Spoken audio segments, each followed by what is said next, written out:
Welcome to Coffee and an Interview. I'm Jacqueline Pena, and today we're here with Colleen Rosenblum, who has a podcast called Hot Flashes and Cool Topics. How are you today, Colleen?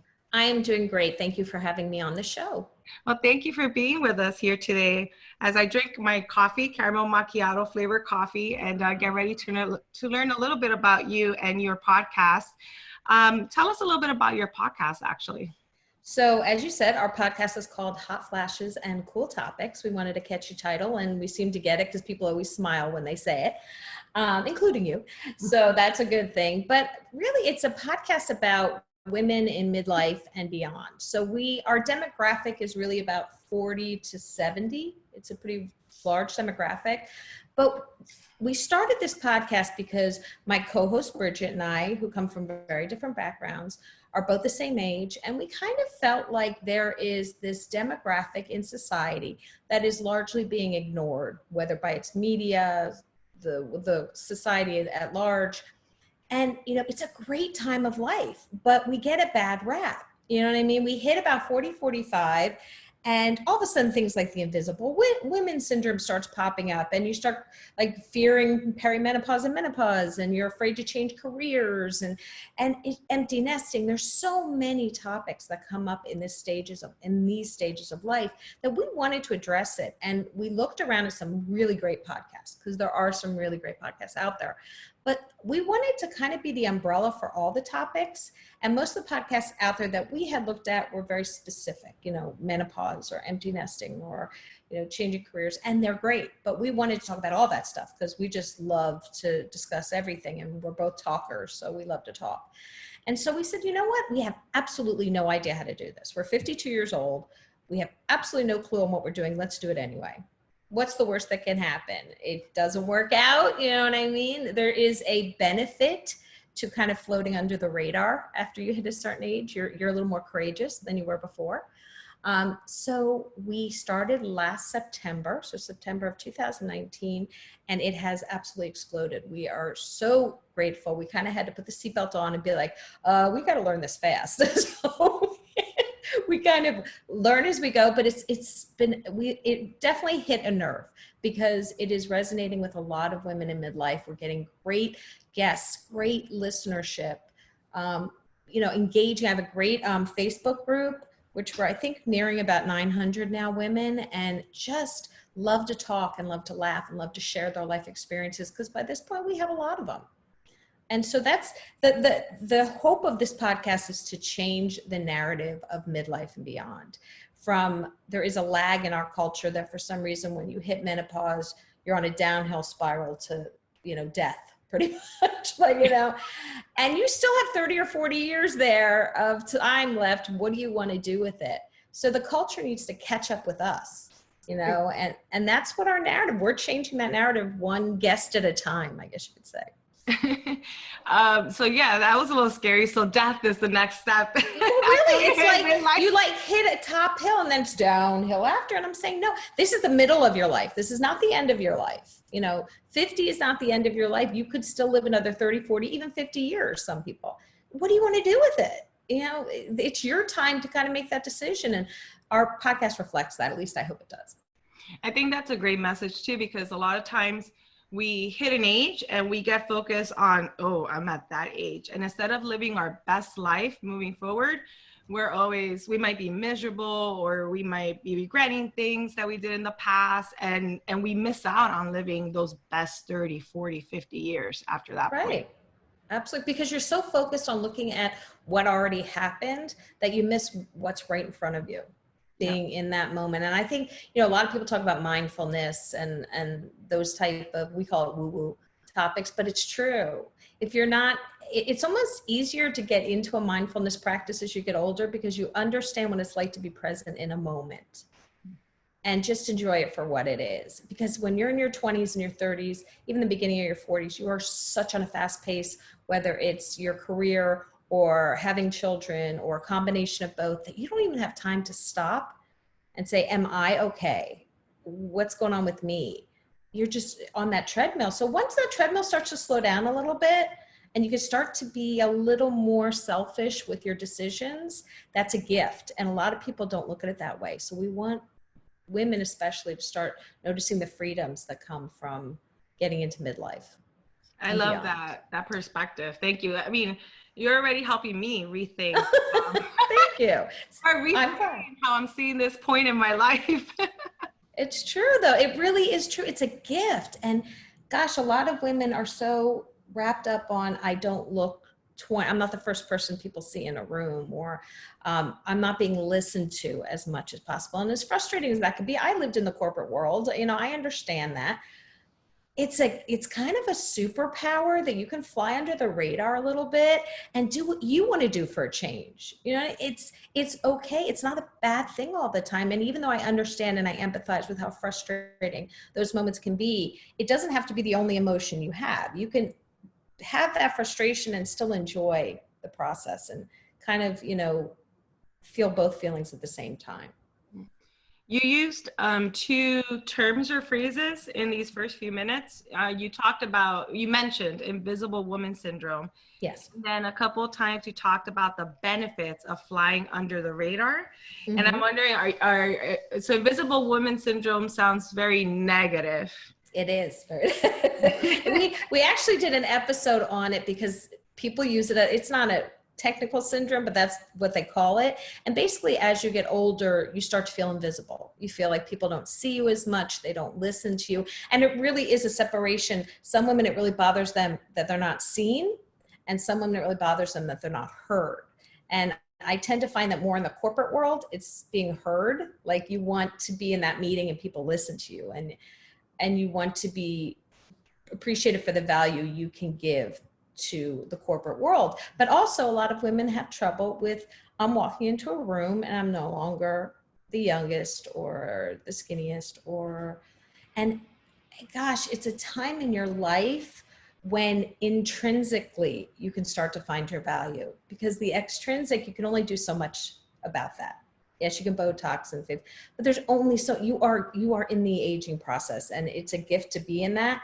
But work on your internal self. Like now is the time to really kind of let go of a lot of that baggage that comes from needing to be appreciated. There's not a finite, you know, we talk about this on that particular podcast. There's not a finite amount of attention in the world. Like some women think there's only, you know, certain amount of attention in a room, and if you don't get that, that's it. And it's not finite.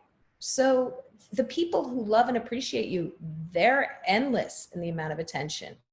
So focus on the people that matter, and not so much that extrinsic, why aren't people paying attention to me? And it's a hard thing to do for a lot of women.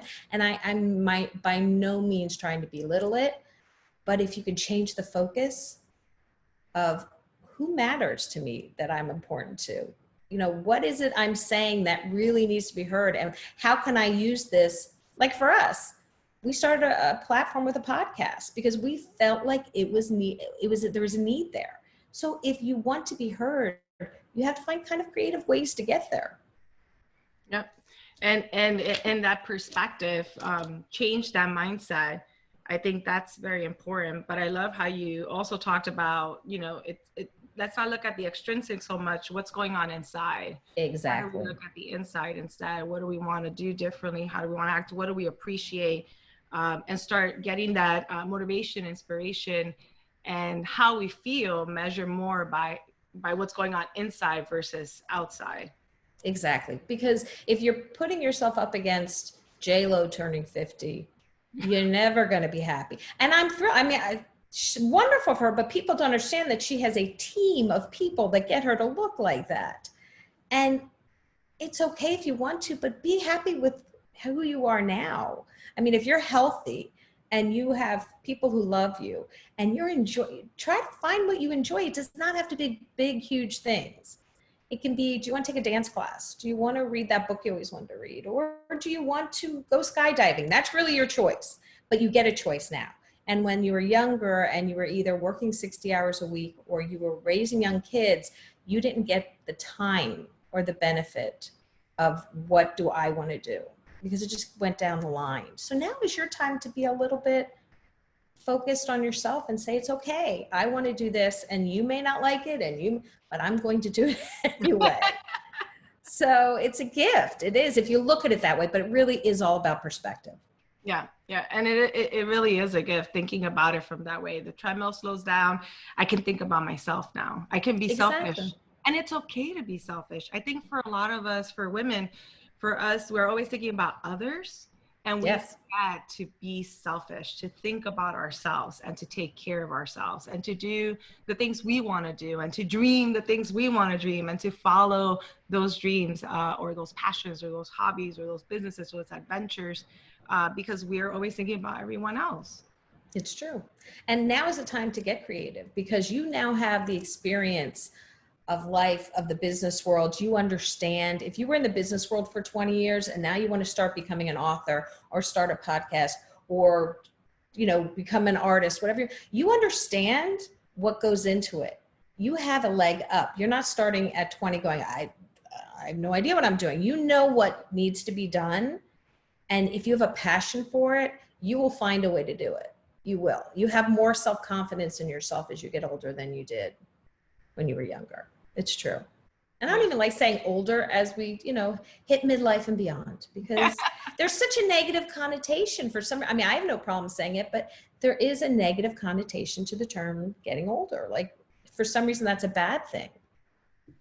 And yeah, and again, that's that perspective, but you can't change such perspective across so many people so quickly. And I think that's the beauty of the podcast, Hot Flashes and Cool Topics, is that it's one way to start changing the narrative and changing those perspectives and letting us feel empowered. And that's really the intent. Yeah. We want women to feel like this is live your best life. Whatever age you're in, live your best life. It's just defined a little differently when the pace slows down. You know what I mean? When you're not running to soccer games and whatever, or you don't have a meeting that's going to last until 8 or 9 or 10 o'clock at night. It's just a little bit. And I can say that because I was in the corporate world. I was a lawyer and I hated every second of it, but I did it. I'm very honest about that. I went to law school. My husband and I have been dating since high school, and we went to law school, and he loved it. So I understood what it was like to have a passion for it because I watched him. But I wanted to work in children's rights, and I wanted to work with guardian ad litem program, and I wanted to do so many things with adoption of it. And then I realized, wait a second, you can't pay your rent and work for these corporate. It's just the reality of life. And you learn that as you get older and you're in higher education, that there's certain fields that just don't pay the bills. So I ended up working for a large firm and was miserable. And it wasn't until I stayed home had my 2 daughters and stayed home that I realized, okay, I don't want to go back to this. And what do I want to do that has a passion, that I have a passion for? Because you are entitled in your life to have a passion for what you do. It's, for a lot of people, unfortunately, they have to do what they have to do. But if you are given that opportunity, grab it and run with it, because it is a gift. So, and I didn't want my daughters growing up watching me miserable in a career that I didn't like, even though, yes, I had so many people going, I'm sorry, you're giving up the practice of law to become a Pilates instructor. To this day, people are like, what? But for me, it made sense. It may not make sense to the rest of the world, but to the people that mattered to me, it made sense. So like, of course you're going to become a Pilates instructor. Of course you are. So, you care less about what other people think as you get a little bit older and a little more self-confident. And that's a good thing. That's because it makes you take chances that maybe you wouldn't have taken before. So this is a great way to transition to career changes, midlife career changes, actually, because a lot of us are afraid of making career changes at any stage of our lives. Absolutely. But I think in midlife, we feel the treadmill slowing down. We feel the freedom to maybe do it, but we're still scared. People sometimes look at you and say, what's going on? Are you crazy? Now you turn 40 and you decided that you don't want a full-time job with benefits that pay 6 figures. You want to go write and podcast and do all these things. And that's one example. People might say you're throwing your career away, all that hard work towards some career you were working on, and now you're just going to leave it for a few years. You'll never be able to get back in. I mean, there are all this negativity around career change, and talking about changing the narrative. Our conversation is looking at it in a different way. Now you can find your passion. What is it you're passionate about, and run with it. So can you share a little bit more about your insights about midlife career changes, and things you've learned by going through that change? Sure. You know, it's easier said than done because for a lot of people, finances rule the decision making. And I understand that. And when I stopped practicing law, we had to make sacrifices. You know what I mean? We had to make sure that we could afford to do that. I also had to make sure I was going to be in a business that I made money in, because I wasn't going to make as much as a lawyer, but as long as I was bringing in an income. So I understand all of that. But there is as we get a little bit older and maybe a little more secure in our finances, or a little more able to juggle all that, you can input that level of what's my passion? What do I want to do? Maybe what did I want to do when I had kids, and now I have the time to do it. And you're smarter about it. The reality is the corporate world, until we get women of our age as CEOs in more consistent businesses, they're not going to appreciate the life and business experience that midlife women bring to an office. For some reason, as you get older, it's seen as a deficit, not a benefit, until you have like-minded people in there. That's just part of the reality. If women choose to kind of pivot their career, they're smart about it. They know what it takes. They either have a nest egg where they say, okay, I can now do this for a while and see how it works. And if you're doing something you have a passion for, honestly, not to sound like Oprah, but the doors open for you. They really do. Opportunities come. And if someone had told me a year ago that I would be doing a podcast, I would have been like, I can't even find a podcast. Like, where would I even find them? You know, like it just made sense. It was something that I love to kind of learn and grow and constantly educate myself. I think a lot of women my age do, because it keeps you feeling, you know, a part of the world. And so for me, it was a challenge. And if you like challenges, there's no reason why you can't jump on them in midlife. Look, a lot of people have had to pivot in the last 3 or 4 months because of COVID. And some have been really creative in what they've done. So you don't have to reinvent the wheel. Find somebody that you like, or that you're enamored with, or that you find a mentor, and see what they did. You know, follow their path. You can pivot, of course, or kind of modify the path with what you're doing, but you don't have to reinvent the wheel because it's already been invented by somebody else. Just start looking around, do your research. Does that answer? Yeah, actually, and it already provided us with some advice on some different ways to go about a midlife career change. Just if we're thinking about it, what are some ways to prepare for it? Because we don't want to just say, screw this, I'm tired of this job and I'm leaving today. You know, we want it to be more strategic so that you're able to successfully transition. It's not just this, you know, moment. Yeah, don't be crazy. Don't quit your day job until you know you can afford to do that. By no means am I telling people to do that. But if you know, now you have the time of maybe you're not raising your kids, they're now in college, or and you might have a little extra time to start going, okay, let me start looking at myself. What do I want to do? And build from there and progress. And it will, if it's meant to happen, it will happen, because you're putting the vibes out there. You're putting the energy out there that says, I want to do this. You know, I've spoken to a lot of women who have changed careers in their 50s and 60s. They become authors, they become speakers. And it really comes from a passion within. They kind of paralleled until one could take over, and they kept doing the other. So there are ways to do things, but you have to kind of be creative sometimes. Yeah, be creative and not be too crazy. Right, exactly. And don't try to reinvent the wheel. There are people out there doing this all the time. Look at what they're doing. Take a piece of that person's knowledge and a piece of that person's. There are so many live streams and YouTubes and podcasts and stuff that talk about careers. Go listen to some of them in your, you know, on your drive to work or at night, you know, when you're in bed. Do that extra work, and then it will happen. It will. And as we get older and we have, this is why I do not understand, and I could go off on a tangent, but I won't. But I do not understand why the media does not cater more to the midlife woman who maybe has a little more money to spend and is a little more educated on the products that they want, yet we are such a powerful group that goes under the radar. It's just, they don't do a lot of the media, a lot of commercials, a lot of promo, they just don't attract midlife women. And I'm fascinated by that, because we are the ones who actually can buy the products. Like if you're trying to cater, like example, $100 cream to someone in their 30s who's trying to pay the mortgage and the kids, and it just doesn't make sense to me. But I'll have to talk to media makers. I was gonna say there's a new career for you if you want to add on to your plate. Don't tempt me. I'll do it. You know, one of the nice things about, and another thing I would say is you take a piece of every career you've had. So one of the nice things about being a lawyer is I'm really not intimidated to talk to people. Like I'll walk up to someone and be, oh, you are CEO of this, let's talk. You know what I mean? And Pilates, I worked a lot on making people feel better and their psychology of what their needs were. And I take that with me. So the research and having to talk to businesses as an attorney coupled with the psychology of doing the Pilates has really helped me on the podcast. So take what you've learned, use it. It's an asset. Don't forget about it. Just because you left a job, that doesn't mean that all you learned from that job goes with it. You still have all that education and that knowledge in your head. Use it. And create something that makes sense for yourself, because you're not going to mimic someone else that you see in an area you're interested in, but instead you're going to take a little bit of what you loved about your job and a little bit of this piece of yourself and this passion you have.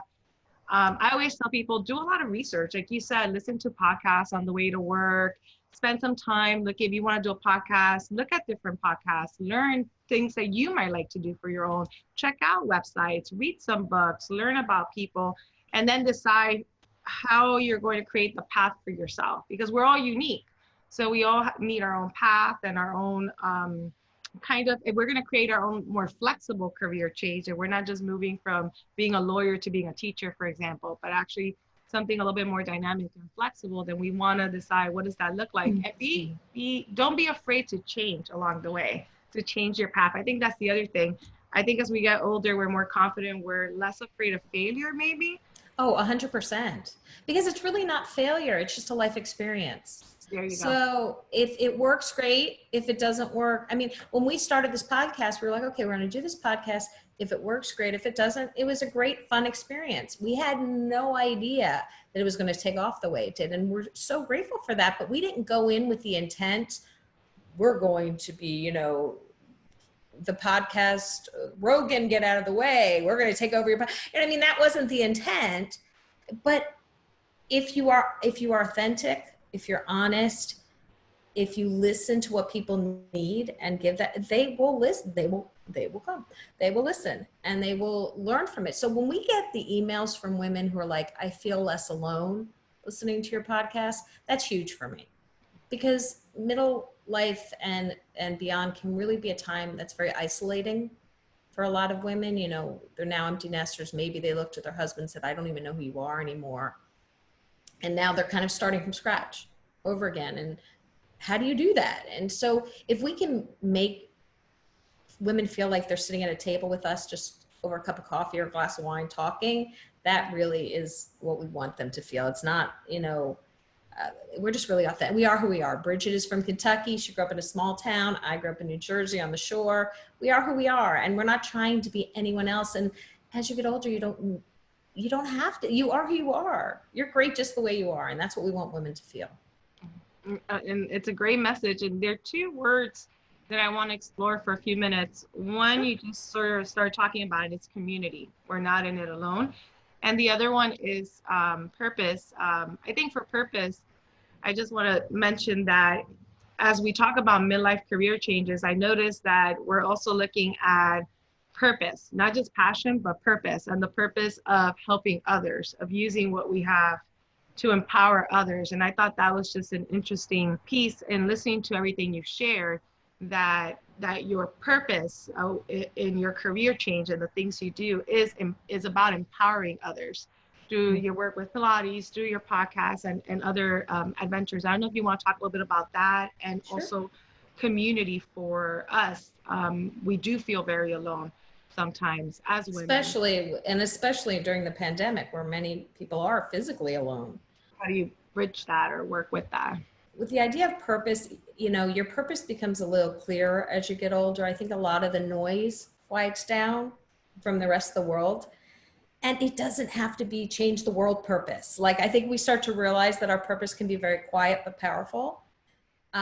for me, I love to help other people. Like if I can make if someone says to me, gosh, I just laughed so hard at that podcast. Thank you. I needed that today.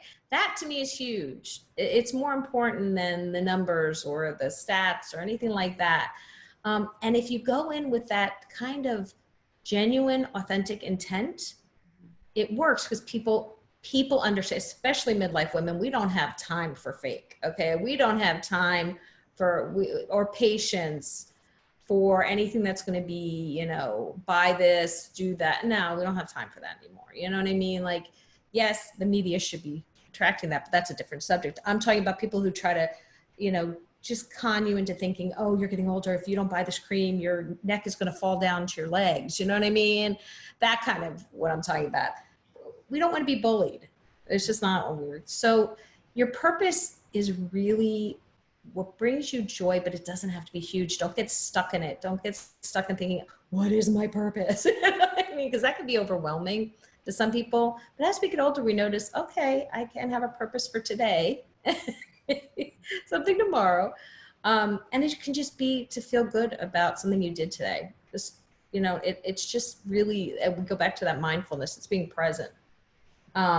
Community is huge because I think especially nowadays, a lot of people feel really alone, and we work really hard. Before the pandemic came, we were doing kind of roundtables on YouTube, and one of the topics was friendship over 50, because a lot of women have a really hard time with making friends over 50. You're no longer maybe in the corporate world like you were, or in the mommy and me groups like you were, and how do you make friends? So we gave very simple, here, try this app, try that app, like not just platitudes of, yes, you should find friends, but no, here's how to do that. If you're willing to go out of your comfort zone a little bit, because community is so important. If you feel less alone, you're willing to take chances. You're willing to be more comfortable in your skin. If there's someone else going through menopause and you hear me complain about it, I'm not crazy. You know what I mean? Like, yes, I do have anxiety and it is a menopausal symptom. I'm not alone here. So community, I think, is really important, especially as we get older, just to feel like there are other people understanding what you're going through and are there to say, it's okay. It's okay. Just do what feels right to you. Mm-hmm. If that makes sense. No, it makes perfect sense. Very positive messaging, not so stressful in terms of purpose. Like, we're always thinking, what's the big purpose? And you make it seem like, you make us feel that it's okay to just have an intention for today. Exactly. And just keep it day to day, or it doesn't have to be so grand scale. And then in terms of community, let's look for those tools. If you feel alone, what can we do? What's the group you can join, the app you can join, the Zoom book club? I'm in Wine Wednesday book club right now. But that's just in communities like that. Find what you like. If you like to be in a book club, do that. If you like to be in a bungalow group, do that. If you want to go crazy and, go biking across 30 miles together, safely social distancing, then go for it. You know what I mean? I don't know when this is going to air. So I got to say that. But like the limits that it doesn't have to be this grand change the world. Sometimes just changing one person's life is enough, making it better for one person, because then it's a snowball and that person wants someone else to feel like that. So they do something. I know it sounds hokey, but I really, as I get older, I really believe in that stuff. I do think, positive energy. And there's, I think also a gift we get as we get older is that we don't have time to absorb other people's negative energy. When you walk into a room when someone is negative, that has nothing to do with the woo-woo. That is just a fact. When someone's, and you don't have time for that. You're not going to let it absorb your positive energy. So you're selective in who you choose to surround yourself with. And that's also a gift, because it can be very draining when you don't know how to do that. I'm walking away from this interview today feeling like I have a basket full of these great gifts. Oh, nice. See, there you go. My intent today is done. I can now go binge watch some show because my intent today is done. There you go. But I truly believe everything is like, honestly, this is a great time of life. Yes, the world is insane, but middle age is a great time of life. So enjoy it. It's a time of great challenge and change, and but it's defined by you. It can be a small change or a big change. It's up to you to do that. So I'm glad that you felt like you got some stuff out of this. Oh, definitely, definitely, and very empowering to think of this time as being the time to think about myself. Less pressure and thinking about what's going to be my great purpose for the next 30 years, and instead focusing on what's my positive intention for today. What good did I do today? What good will I do tomorrow? I think, again, going back to women, I think we put a lot of pressure on ourselves because we're always taking care of everyone else and we're balancing home, careers. I personally, I don't have children, but maybe we're taking care of loved ones or, parents. Aging parents, it's anything. And we actually have an interview coming up with a child free by choice author, because a lot of people choose not to have kids. And if their corporate life is their passion or their children, almost like, well, as you get older, what do you do with that? So there's so many facets to that. There really is. Definitely. I definitely have to listen to that one too.